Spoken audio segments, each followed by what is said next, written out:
অমাবস্যায় এসে চন্দ্রের আর একটা কলাও দেখতে পাওয়া যায় না। তখন ঋষিরা বিশ্বাস করেন আমাদের মন অনেকখানি শান্ত চিত্ত হয়ে আসে। সেই অবস্থায় যদি আমি দেবী উপাসনা করি, এইরকম ভয়ঙ্করী যিনি সংসারের হাজারো বিক্ষেপ থেকে আমাদের মুক্ত করে দিচ্ছেন, মুক্ত করো মা মুক্ত কেশী, ভবে যন্ত্রণা পাই দিবানিশি। এই জন্য অমাবস্যা তিথিকে শাস্ত্রকারেরা, সাধকেরা, ঋষিরা, শক্তি সাধকেরা শক্তি উপাসনার প্রশস্ত লগ্ন বলে নির্ধারণ করেছে। ওম শুদ্ধ স্ফটিক সংকাশম মহাকালম ত্রিলোচনম দিগম্বরং চ দ্বিভুজম কালীপদ ব্যবস্থিতম ঊর্ধ্বলিঙ্গম মহাদেবম চন্দ্রচূড় সদাশিবম ধ্যায়েচ্চ পরমানন্দম দেব্যা বাহনমুত্তমম। কালরূপ অনেক আছে, এ বড় আশ্চর্য কালো, তারে হৃদি মাঝারে ধরলে পরে হৃদয় পদ্ম করে আলো। মা কালী তিনি শক্তি, তিনি প্রকৃতি এবং তিনি পঞ্চভূতে বিরাজমান। মায়ের রূপ আমরা সবসময় দেখে থাকি, মনে করে থাকি শান্ত সাম্য একটা রূপ। মা কালী এত ভয়ঙ্কর কেন? আসলে ভয়ঙ্করত্ব থেকেই তো দেবীর আবির্ভাব হয়েছিল। আর এত ভয়ঙ্কর কেন বোঝাতে গেলে আমাদের ফিরে যেতে হবে দক্ষ রাজার যজ্ঞাগারে, যেখানে সবাই নিমন্ত্রণ পেল। দক্ষ প্রজাপতির যজ্ঞে ত্রিভুবনের সবার নিমন্ত্রণ জুটল না কেবল শিব আর সতীর। নিজ নিজ বাহনে সকলে যাচ্ছে দক্ষালয়ে। নারদ এসে হাজির হলেন। মা সতী, তোমরা যাবে না? সতী বলছেন যে সবাই কোথায় যাচ্ছে? বলছে যাচ্ছে দক্ষালয়ে, তোমার বাবা যে বিরাট যজ্ঞ করছে, তোমরা সে যজ্ঞে যাবে না যজ্ঞ ভাগ নিতে? বিরস বদনে সতী বলছেন যে আমাকে তো নিমন্ত্রণ করেনি বাবা, তাহলে আমি কি করে যাই? এখন আমার বিয়ে হয়ে গেছে, যদি স্বামীকে নিমন্ত্রণ না করে তাহলে আমি যাব কি করে? মা গিয়ে আবদার করলেন শিবের কাছে, ভোলানাথ আপনি অনুমতি করুন, আমি দক্ষালয়ে যাব। শিব ধ্যানমগ্ন ছিলেন। ধ্যান থেকে বুদ্ধিত হয়ে সতীর কথায় সতীকে বোঝাচ্ছেন বিনা নিমন্ত্রণে কোথাও যাওয়া সাজে না। বাবা এত বড় যজ্ঞ করেছে, সবাই আসছে আর আমি থাকবো না সেখানে? তা কখনো হয়? যখন দেখলেন যে শিবকে কিছুতেই মানানো যাচ্ছে না, তখন সতী তার আপন রূপ ধরলেন। শিব হঠাৎ দেখতে পাচ্ছেন চোখের সামনে সাক্ষাৎ উলঙ্গিনী দেবী কালিকা, তারা, ত্রিপুরা সুন্দরী, ভুবনেশ্বরী, ছিন্নমস্তা, বগলা, ধূমাবতী, কমলা, 10 দিকে 10 দেবী শিবকে ঘিরে ধরেছে।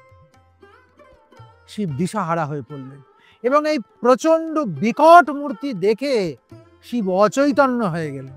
শিবের সম্বিত ফিরে এলো যে তার স্ত্রী কেবল সামান্যা পরিণীতা স্ত্রীলোক নয়, ইনি আদ্যা শক্তি মহামায়া দিয়েছেন বলেই বোধহয় দশমহাবিদ্যার কোনো মূর্তি এত উগ্র, প্রকট এবং এত ভয়ঙ্কর। বাঙালির সাথে কালী ওতপ্রোতভাবে জড়িয়ে।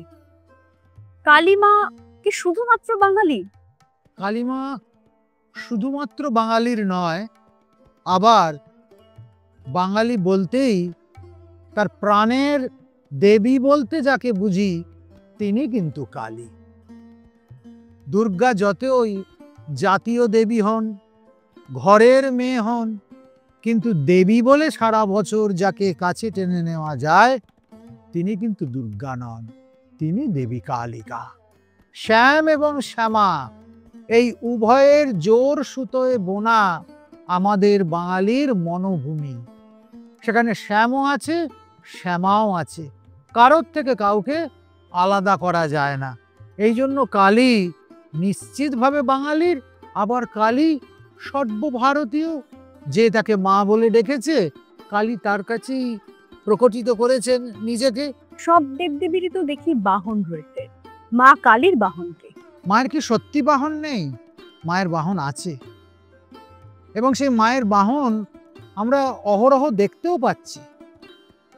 একবারে শাস্ত্র মুখে বলি, তারপর আমি আসব সহজ কথায়। দেবীর পূজা করতে করতে মূল কালী পূজা সম্পন্ন হয়ে গেছে, শুরু হয়েছে আবরণ পূজা। দেবীর সঙ্গে যারা আছেন তাদের পূজা। সে পূজাও প্রায় শেষের দিকে। একেবারে ঘোর নিকষ কালো অন্ধকার রাত্রি, কালী পূজার থমথমে ভাবঘন পরিবেশ। সেটা শ্মশান ভূমি হতে পারে, নির্জন স্থান হতে পারে, কিংবা প্রদীপের আলোয় আলোকিত কোনো মন্দির প্রাঙ্গণও হতে পারে। সেইখানে একেবারে রাত্রির শেষ জামে পুরোহিত মশাইয়ের কণ্ঠ থেকে শোনা যাচ্ছে এক অদ্ভুত স্তোত্র বা ধ্যান। কি সেই ধ্যান? ওম শুদ্ধ স্ফটিক সংকাশম মহাকালম ত্রিলোচনম দিগম্বরং চ দ্বিভুজম কালীপদ ব্যবস্থিতম ঊর্ধ্বলিঙ্গং মহাদেবম চন্দ্রচূড় সদাশিবম ধ্যায়েচ্চ পরমানন্দম দেব্যা বাহনমুত্তমম। দেবীর সেই উত্তম বাহনকে আমি ধ্যান করি, যিনি কালীপদ ব্যবস্থিত। আপনারা মনোনিবেশ করে দেখুন, মা ব্রহ্মময়ীর পাদমূলে যে শিব শয়ন করে রয়েছে, শাস্ত্র তাকে বলছে শবরূপী শিব। এই শিব শব, এই শিবই হচ্ছে দেব্যা বাহনমুত্তমম, দেবীর উত্তম বাহন। শিবই সব রূপে দেবীকে বহন করে রয়েছেন, ধারণ করে রয়েছেন। একটা সময় পর্যন্ত তো মা কালীর পুজো মানে শ্মশান, রাস্তার তেমাথায়, গভীর জঙ্গলে হতো। ধীরে ধীরে বাঙালির ঘরে ঢুকে আসলেন আমাদের আদরিণী শ্যামা। কিভাবে সম্ভব? ব্যাটলফিল্ড অফ কালী, কালীর যুদ্ধক্ষেত্র। যে দেবীকে আমরা যুদ্ধক্ষেত্রে দেখেছি, বা যিনি যুদ্ধক্ষেত্রে অবতীর্ণা হয়েছেন, যিনি রক্ত লাঞ্ছিত, রক্তলোলুপ, রণরঙ্গিনী, দিগবাসা, প্রচণ্ড খর্গাভিঘাতে নৃমুণ্ড ছেদনকারিণী, সেই দেবী কেমন করে কোমল স্বভাব। বোধহয় কোথাও বাঙালির মনীষার অভিযাত্রা লুক্কায়িত ছিল সমরাঙ্গনের ক্রূরতার মধ্যে।